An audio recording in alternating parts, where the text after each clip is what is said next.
नमस्कार साथियों। आज के इस वीडियो में हम बात करेंगे रेलवे ग्रुप डी एग्जाम 2025 के बारे में। जैसा कि आप सभी को पता है, रेलवे ग्रुप डी का एग्जाम शुरू हो चुका है और लगभग 2 दिनों का एग्जाम आपका कंप्लीट हो चुका है। तो उसी एग्जाम के एनालिसिस के आधार पर मैं आपको बताऊंगा कि आपकी कट ऑफ लगभग कितनी जा सकती है। तो मेरे भाई, ये वीडियो आपको लास्ट तक देखना है। इस वीडियो में काफी सारे आपके जो डाउट है वो दूर हो जाएंगे। सबसे पहले तो मैं आपको कट ऑफ के बारे में बताऊंगा। दूसरा मेरे भाई कि आपका सेफ स्कोर कितना रह सकता है, यानी जिन बच्चों का जो पेपर अभी तक नहीं हुआ ना, वो मेरे भाई इस वीडियो को देखकर अंदाजा लगा सकते हैं कितने क्वेश्चन आपको अटेम्प्ट करने हैं। तीसरा मेरे भाई बात करेंगे कि पेपर आपका कैसा आ रहा है, कौन कौन से टॉपिकों से कितने कितने क्वेश्चन आपके पूछे जा रहे हैं, वो भी कौन कौन सी सब्जेक्ट में। साथ में मेरे भाई अटेंडेंस कितनी है वो भी मैं आपको इस वीडियो में बताने वाला हूं। तो वीडियो को लाइक कर दो, चैनल को सब्सक्राइब कर दो। साथ में मेरे भाई जिनका पेपर हो चुका है वो तो कमेंट में बता दो कि आप लोगों के कितने नंबर आ सकते हैं, और जिनका एग्जाम अभी तक नहीं हुआ वो कमेंट में अपनी अपनी एग्जाम डेट बता दो, ताकि मुझे पता चले कि किस किस डेट के बच्चे हमारे इस कट ऑफ के वीडियो को देख रहे हैं। तो सबसे पहले तो मैं बात करूंगा रेलवे ग्रुप डी एग्जाम 2025 के बारे में। तो देखो भाई, टोटल फोरम आपके इस बार कितने भरे गए थे 2025 में। तो इस बार जो टोटल फोरम है वो आपके 1,08,22,423 फोरम इस बार एग्जाम के लिए डाले गए थे। इसमें अगर मैं बात करूं तो 32,438 आपके टोटल वैकेंसी है और 333 बच्चों का कंपटीशन है एक सीट के लिए। यानी एक सीट पर कंपटीशन कितने बच्चों का है?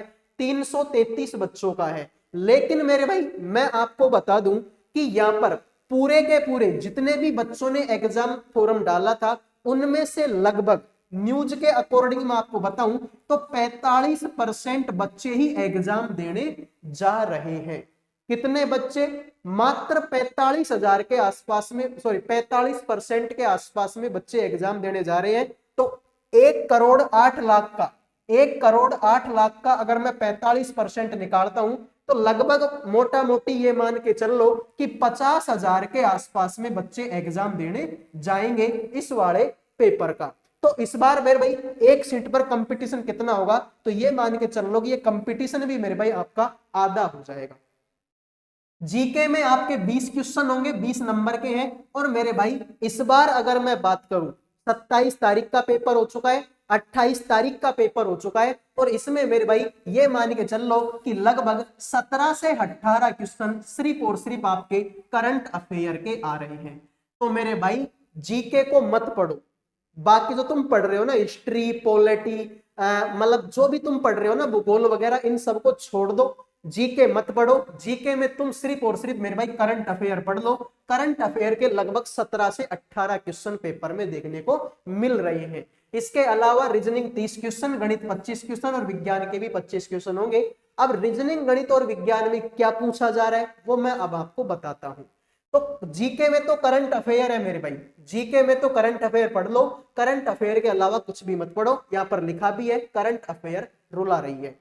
अब आगे आ जाओ। देखो, अगर मैं बात करता हूं भाई किसके बारे में, 27 नवंबर के पेपर के बारे में, तो अगर मैं मैथ के बारे में बात करूंगा तो मैथ में कौन कौन से टॉपिकों से क्वेश्चन आए, तो मेरे भाई ट्रेन से संबंधित क्वेश्चन आए, माध्यिका का सवाल आया, नंबर सिस्टम से क्वेश्चन आ रहे हैं, एचसीएफ और एलसीएम से क्वेश्चन आ रहे हैं, लाभ हानि से क्वेश्चन आ रहे हैं, साझेदारी से क्वेश्चन आ रहा है, अनुपात समानुपात से क्वेश्चन है, टाइम एंड वर्क से क्वेश्चन है, ठीक है, साधारण ब्याज और चक्रवर्ती ब्याज से क्वेश्चन है, नल और पाइप से क्वेश्चन है। यानी कि ये मान के चल लो कि लगभग लगभग मैथ तो पूरी ही पूछी जा रही है।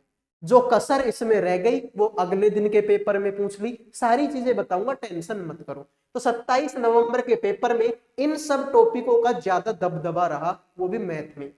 रीजनिंग की मैं बात करूं तो क्लासिफिकेशन से क्वेश्चन आए हैं, वेन डायग्राम से क्वेश्चन आया है, ऑर्डर सीक्वेंस से क्वेश्चन आए हैं, बैठक व्यवस्था आई है, मैथमेटिकल ऑपरेशन वो पढ़ते हो ना, आपकी प्लस को माइनस से बदल दो, माइनस का गुणा कर दो, भाग का प्लस कर दो, इस तरीके के सवाल आपके पेपर में आ रहे हैं। सीरीज आ रही है।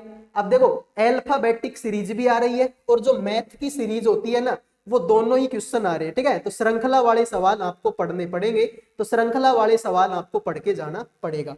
उसके बाद में बात करेंगे तो एनालॉजी से क्वेश्चन आ रहे हैं, दिशा वाले सवाल आ रहे हैं, कोडिंग डिकोडिंग से क्वेश्चन आ रहे हैं। यानी कि लगभग रीजनिंग भी पूरी आ रही है। लेकिन हाँ, रीजनिंग में वो वाले सवाल मत पढ़ना, एक तो आकृति गिनने वाले सवाल कोई जरूरत नहीं है पढ़ने की, वो जो दर्पण प्रतिबिंब होता है, ठीक है, वो वाले सवाल मत पढ़ना।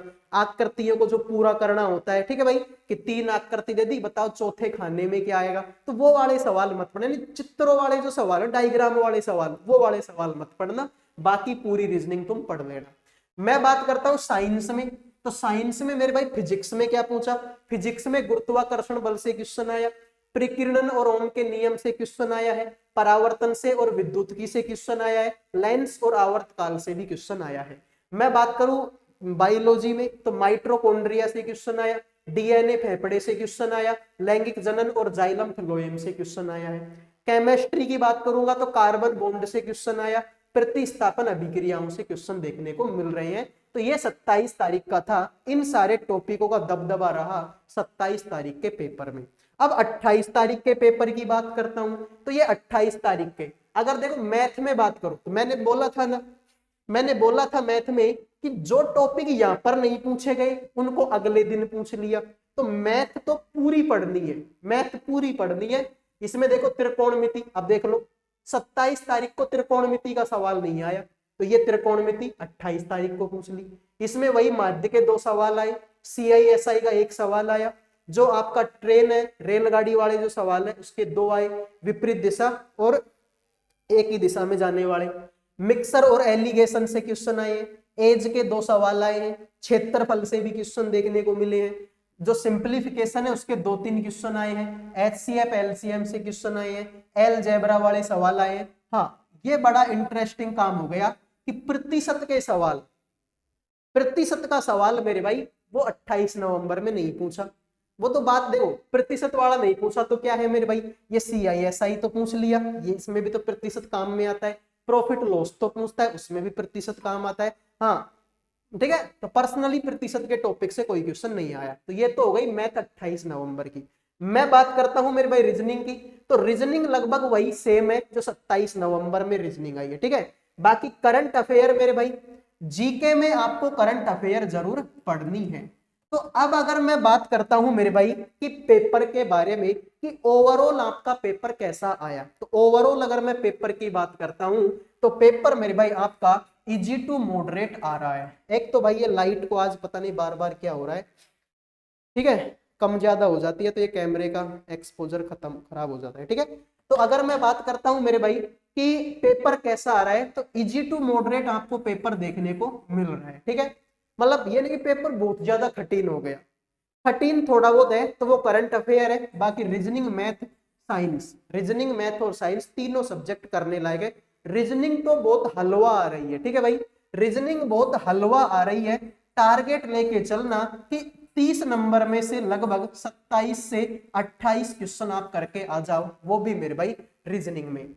अब अगर मैं बात करता हूं मेरे भाई किसके बारे में, कट ऑफ के बारे में, तो मैं आपको ये डाटा दिखा देता हूं। देखो अगर एक एक को बताता चलूंगा तो फिर टाइम बहुत ज्यादा हो जाएगा, तो आप मेरे भाई ये डाटा आप देख लो, ठीक है। ये जो डाटा है वो आप देख लो, यहाँ पर सारे जोनों के नाम है, ठीक है भाई, जितने भी जोन है ना, अहमदाबाद, इलाहाबाद, अजमेर, बेंगलोर, ठीक है, ये ठीक है, ये क्या नाम है, भुवनेश्वर है, भोपाल है, चेन्नई है, गुवाहाटी है, मुंबई, पटना, बिलासपुर, सिकंदराबाद, जितने भी तुम्हारे जोन है, तो यहाँ पर मेरे भाई ये जो आपकी कट ऑफ है ना, देखो इसको तो हटा दो, इधर वालों को तो आप ऐसे करो हटा दो। यहाँ पर मेरे भाई देखो ये तुम्हारी कैटेगरी है, ये तुम्हारी कैटेगरी है, ठीक है, ये तुम्हारी कैटेगरी है।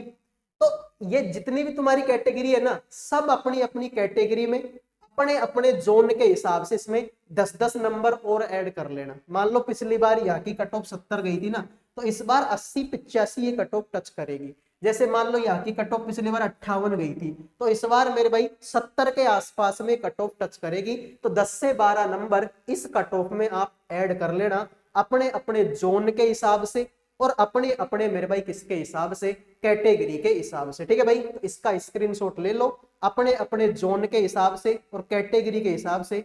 10-10, 15-15 नंबर ऐड कर लेना। तो ये था वीडियो, उम्मीद करूंगा ये जानकारी पसंद आई होगी।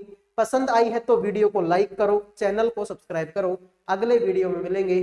जय हिंद, जय भारत।